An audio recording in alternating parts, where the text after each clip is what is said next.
Hello everyone and welcome to the channel. I'm Emmanuel, I'm an airline pilot, and in this video I want to show you how to cruise and prepare for the descent in the Just Flight FOKKER 28 Professional.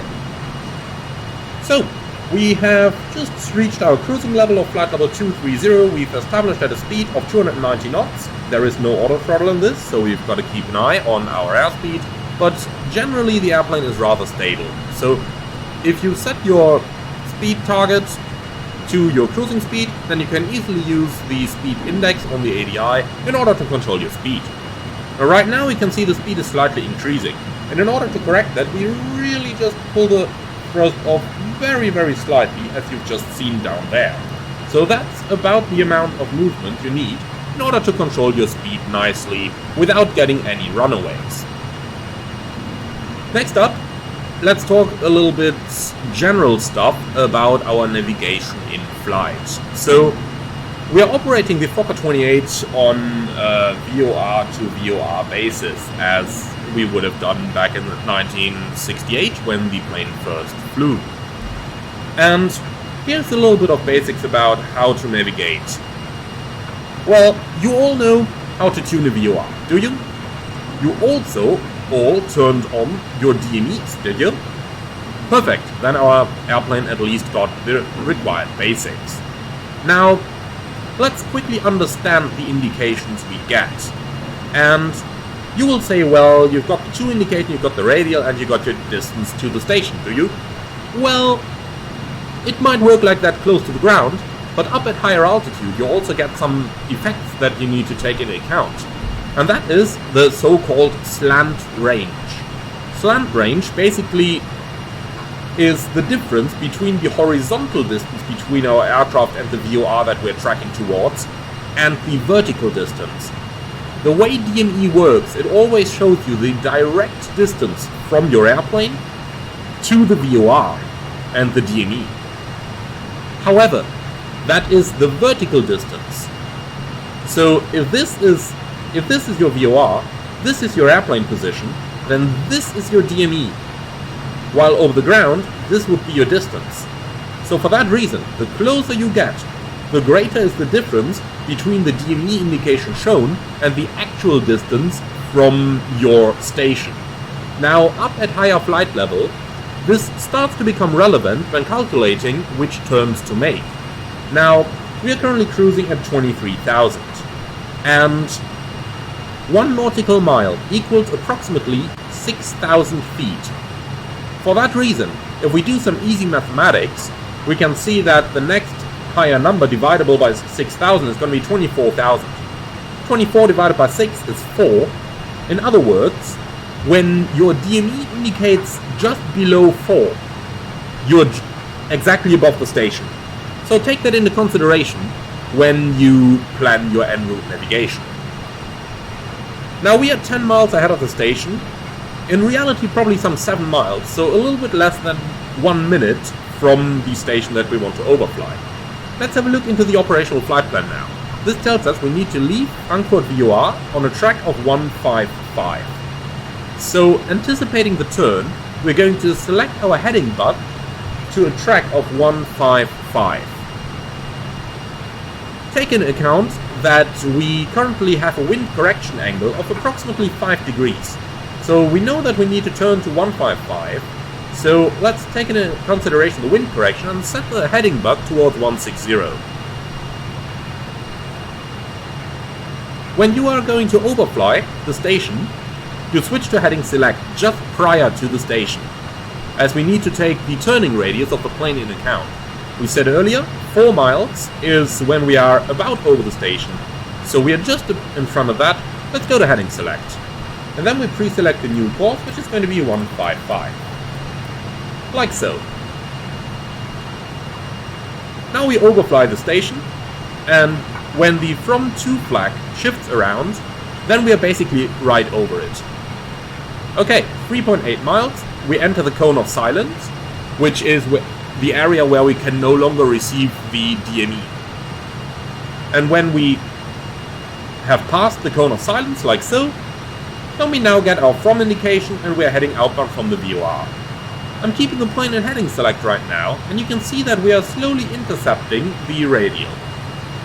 So I'm keeping the plane on heading until we are very close to or established on the radial that we want to track outbound. And once we're established on that outbound radial, I'm going to switch the autopilot back from the heading into the beam mode, which is going to track the radial exactly. This provides a lot smoother flying than if we were to simply use the beam mode straight away, which is going to cause a lot of banking left and right. So we are nearing our radial, and once we are overhead that, we are going to engage the beam mode. So basically, we are on it pretty much now. Press the beam button, and the autopilot is going to do minor corrective action to intercept, but as you can see, just a slight left turn of a couple degrees, and now it's intercepting the radial outbound. And that is how you can navigate and route using conventional data and smoothing out your flight a little bit.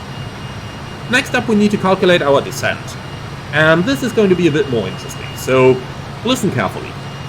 We're going into the charts, and we need to find the arrival charts for our flight. Go to arrival, and we're going to fly the ILS approach runway 25 at Stuttgart, and for the sake of completeness, let's also take the airport chart and the parking chart at this point. And this is our chart. You can see we've got a standard approach out of Lima Bravo Uniform VOR, which basically turns final 10 DME outbound. So now let's calculate our vertical path. If you are lazy, you go to the top of descent calculator in the EFB. However, we are not going to do that, we aren't that lazy. We are going to do the stuff mentally. So, we need a target altitude of 4,000 feet to intercept the ILS. In order to make our life easy, let's say we want to have those 4,000 feet 10 miles outbound Lima Bravo Uniform. At this point, I'm going to tune Lima Bravo Uniform 109.2 in our second radio. Here we go. And we are already getting a DME of 56 miles to the station. So now let's do some mathematics. We're at 23,000 and we need to go down to 4,000. That is 19,000 feet that we need to cover. With the 3-2-1 rule, we can say that for every 1,000 feet we need to lose, we need 3 nautical miles. So 19 times 3, make your life easy, 20 times 3, 60, minus 3, minus 1 times 3, so 60 minus 3, 57. So you need 57 nautical miles in order to descend the plane. You also need some miles to lose some airspeed, but don't bother with that, it just makes things more complicated. We've got a very good speed brake. However, if you wanted to, in level flight, to lose 10 knots, you need 1 nautical mile. So we know now that we need 57 miles, and we know that we want to be at the 10 DME outbound Luburg at 4,000. In other words, 57 minus 10, 47 miles in Lima Bravo Uniform, we are going to start our descent. And look at that, we're at 49 miles right now, so we can start our descent pretty much now. When leaving the cruise level, do yourself a favor, do not use the speed mode. That is just going to cause pitching up and down, up and down, up and down. That doesn't help you. So let's go ahead and start our descent. I'm going to select level 100 initially, and then later we are going to go down further. Go to pitch mode. And now we are once again using the pitch selector down here in order to pitch the airplane down. I'm using my joystick command for this as it makes life a little bit easier. So, remember to pull off the thrust as you leave your cruising level, like so. And if you want to know the exact ground speed you need, use the knots function from your DME. So, we're doing 405 knots over the ground, times 5 equals the vertical speed required, so 2,000 feet per minute is roughly what we need. I'm going to descend slightly faster at 2,500, because we still need to lose a little bit of airspeed over here, and that is basically how we can do the descent. As we leave our cruising level, select the cabin altitude down to the landing field elevation, and in our case for Stuttgart, looking at the chart, we got a runway elevation of 1,200 feet roughly, so we're going to select the target cabin altitude over here down to 1200. We observe the vertical speed of the cabin dropping, and that basically is the entire secret behind flying a descent. Now let's look ahead a little bit and plan our landing. We've got the ILS approach. The minimum is 200 feet above the ground, so 200 is selected on our minimum selector. We are going to fly the approach using a flap 42 landing. 25 is also an approved landing setting, but we are going to use flap 42. If we simply click on here, it is going to set our speed bugs automatically. But be aware that this resets your target speed bug, so I'm going to put this one up back to 290 knots, like so. As we're getting down, we should monitor our vertical path. So how are we going to do that? Well, quite easy. So we know that 10 miles outbound Luburg, we want to be in 4,000. So if we do a little bit of mathematics, then we can figure that going back to Luburg, we want to be just above 7,000 feet. So make it 7,000 to take it easy. Remember, 3 nautical miles equals 1,000 feet of altitude. So at Luburg, we want to be at 7,000. That means we got to descend approximately 10,000 feet. If we take those 10,000 feet, we need 30 nautical miles to do that, and we are 37 miles out. But remember, we also need to lose a little bit of our speed to reduce the speed to 250 knots, so we might need some 3 or 4 nautical miles more in order to lose the speed. So we are currently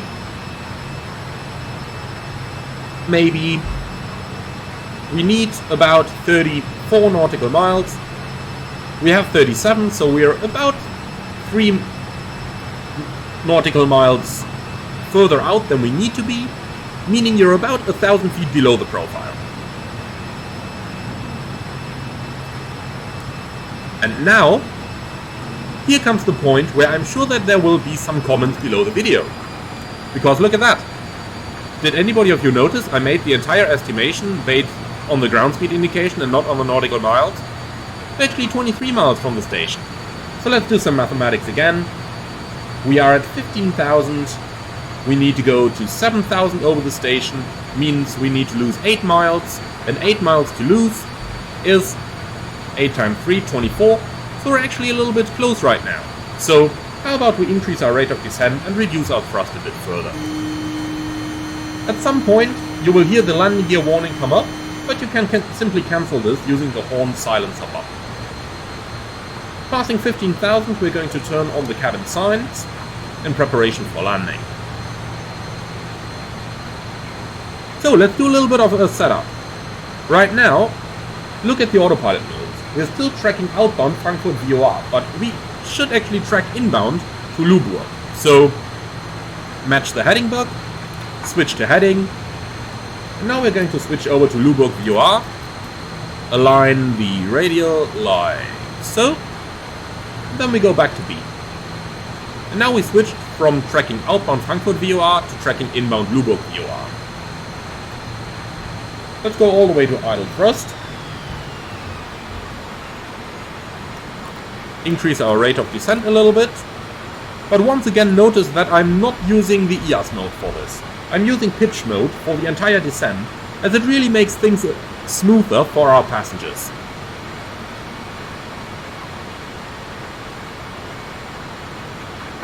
So,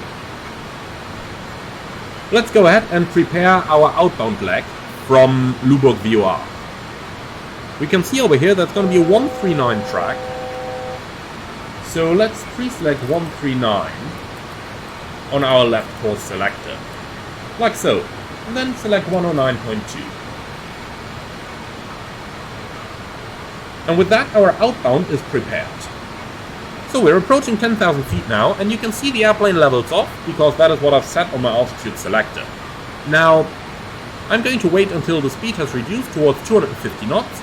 Once the speed is down, we can select the lower altitude once again, and then resume our descent.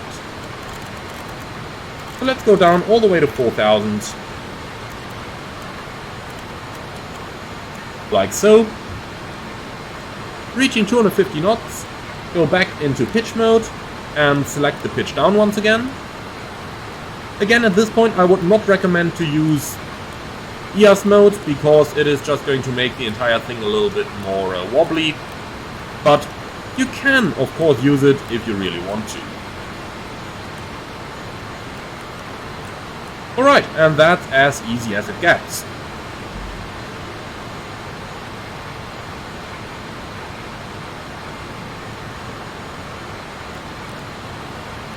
Alright, let me demonstrate you what I mean with the EOS mode being a little bit more wobbly. So, switch to EOS, and it's going to maintain the speed that we had. But look at that. Constantly going up and down and up and down. Until we're eventually stabilized on the speed.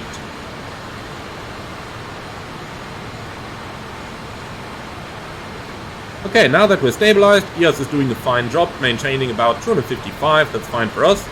We're about to overfly Luburg. Remember, we said we wanted to be at 7,000 over the station. We got about 3 miles to run, make it 2 miles, taking slant range into account, and that means we will overfly the station on schedule. The left-hand turn is going to be to 139 track, so let's pre-select that. I'll pre-select 140, and now that we're approximately over at the station, we can go ahead, select heading mode, overfly the station, and switch to number 1 radio, which is now prepared for our outbound track. I'm going to descend the airplane all the way down to 4,000, entering the cone of silence here. Okay, now we slowly intercept the radial once again. You can see it running in. Coming in pretty quickly, so maybe select a couple degrees further left on the heading to make the intercept a bit smoother. Like so.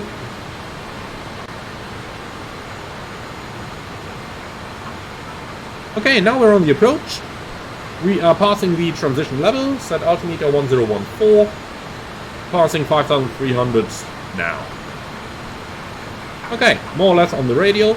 Select the beam function in order for your autopilot to track accurately. We've got 1,000 to go. We'll wait for the plane to level off in 4,000, and then we'll let the speed run back to about 180 knots, which we will maintain on the approach.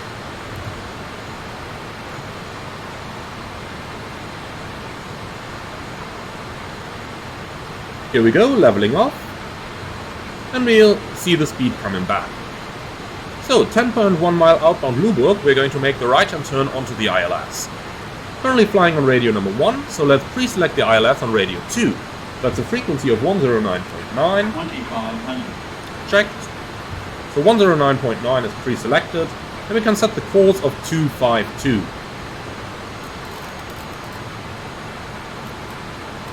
Here you go, 252 pre-selected, and that's all we need to do.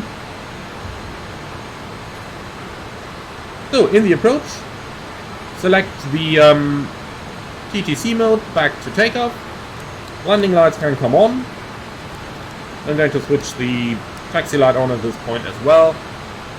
Once again, quick check that our signs are on, which they are. The cabin altitude is basically down at field elevation, and with that we are prepared for the approach. Preparing the final turn, I'm going to pre-select my heading block to an intercept heading.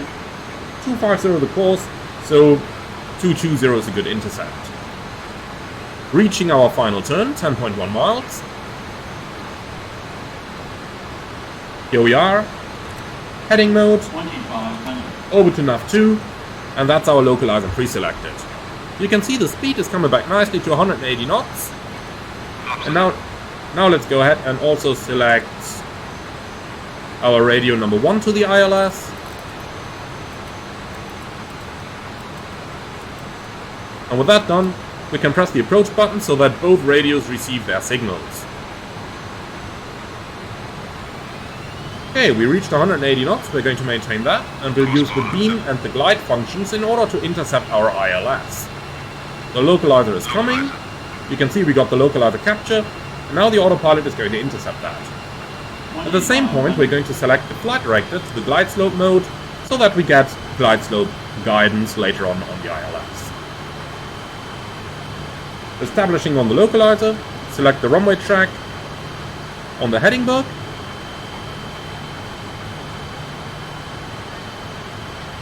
And we're approaching the glide slope, so let's extend flaps 11.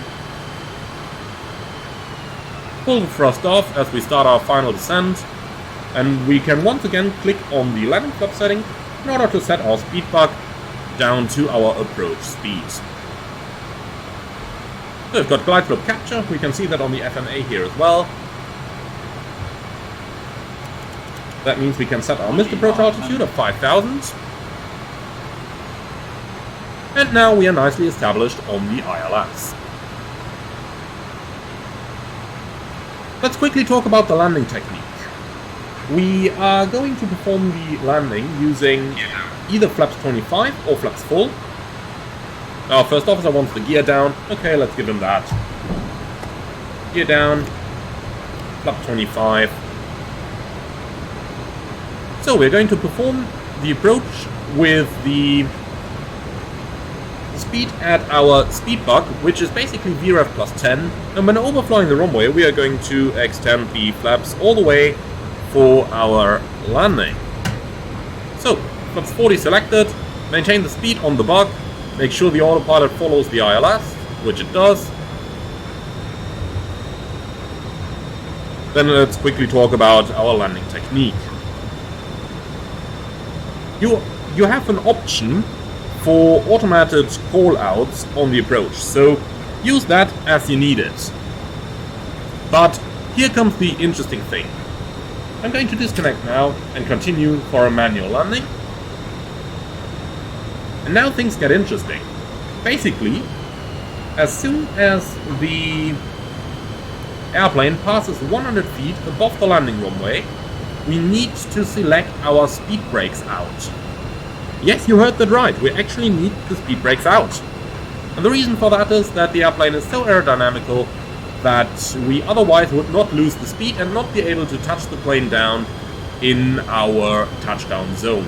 So at 100 feet, we can simply pull the speed brake lever, but be aware that's not actually going to extend the speed brake, but indeed, or rather it's not going to extend any speed brake as you may know it from conventional navigation. So no speed brakes on the wings, but indeed here in the back.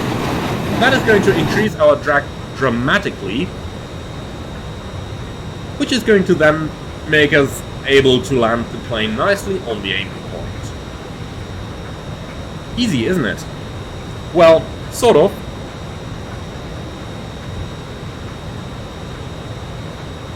But don't worry too much, I'm going to show you. So, Microsoft Flight Simulator. Frequent viewers of my channel will be more than familiar with the problems Microsoft Flight Simulator has with ILSs. And this can actually be very visible on this particular ILS. Compare the indication on the ADI where we are a dot and a half above our glide slope, but look outside, you can see the puppy, we are actually spot on. So, seeing that we do not have any VNAV profiles or anything the likes here in the FOKKER, I would recommend you to transition to flying the puppies as soon as it is practicable, like I've just done when I disconnected the autopilot.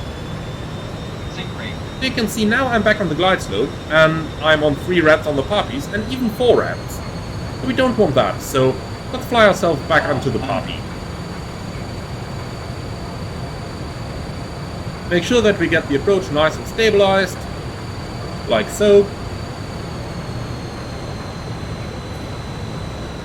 And keep your speed accurately using the speed target over here on the ADI. This is referencing the amber index from your speed indicator. Okay, approaching the minimums. Continue.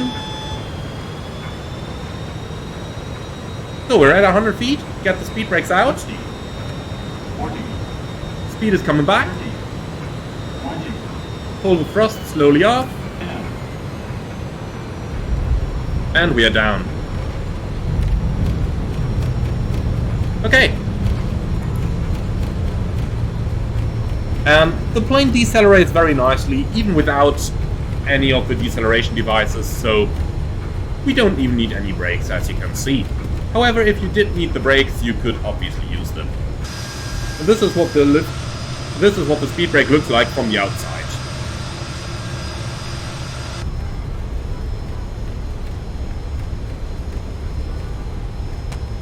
Okay, speed brake in.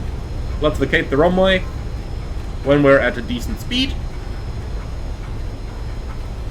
Like so.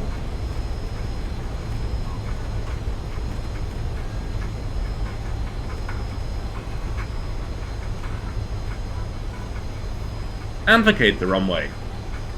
And that shall do it for this tutorial. I would like to thank you very much for joining. Hope you enjoyed this one. If you did, do let me know in the comments below. Thank you for watching. As always, if you liked the video, leave a like, comment and subscribe to the channel if you haven't done that yet. And I'm looking forward to see you all again on the next one. In the meantime, if you want to see more, then become a channel member, giving you exclusive early access to new videos before they're released for everyone else. In the meantime, thank you for watching, and I'm looking forward to see you all again on the next one, where we are going to clean the airplane up, taxi in, and shut it down.